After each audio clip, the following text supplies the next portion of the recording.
sportově nebude nic dělat, protože samozřejmě z toho foťáku. No, a je máme po závodě.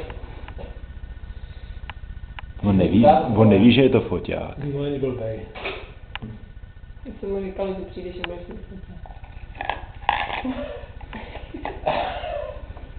Jak jsi to postavil? Jo, ale to nebylo cíle. To není cílem hry papouška. Si to splet s tou zelenou. No.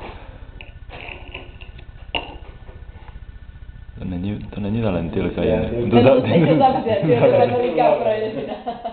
Ty by to položil nahoru. Dej to tam.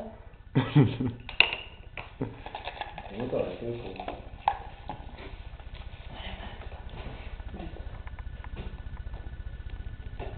No to nejde.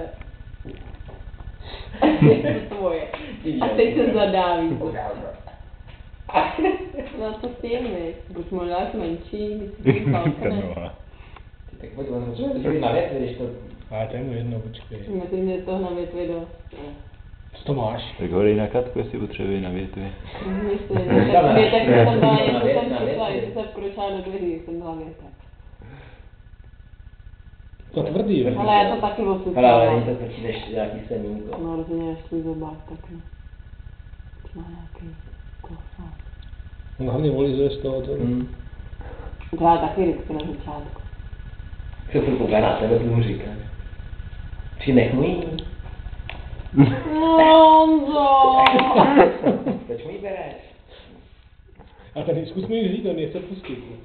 Neber to můží. Zkus tady mi brání, zuby nechty. No právě, že zuby. Nemůže ani klovnout. Nemůže klovnout, protože... Zkus mají znát. To tam nevidíš, to udělá.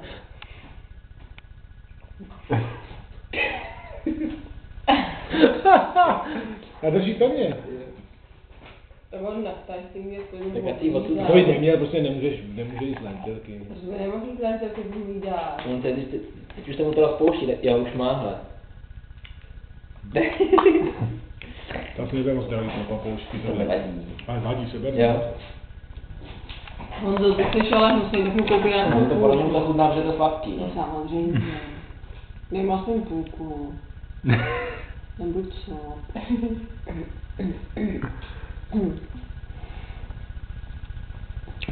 Jestli tě klovne, tak dobře ti ká. Pojď sem, Indro, protože já ti to nebudu brát.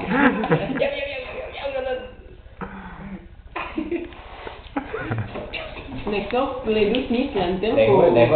Jak by vám bylo, kdyby vám někdo dal něco dobrýho, po vás celou proudila voní. Jindříšku pusto. Tak kdybys mě dal sakr a přemlouval mě, ať to nechám. No, když to budete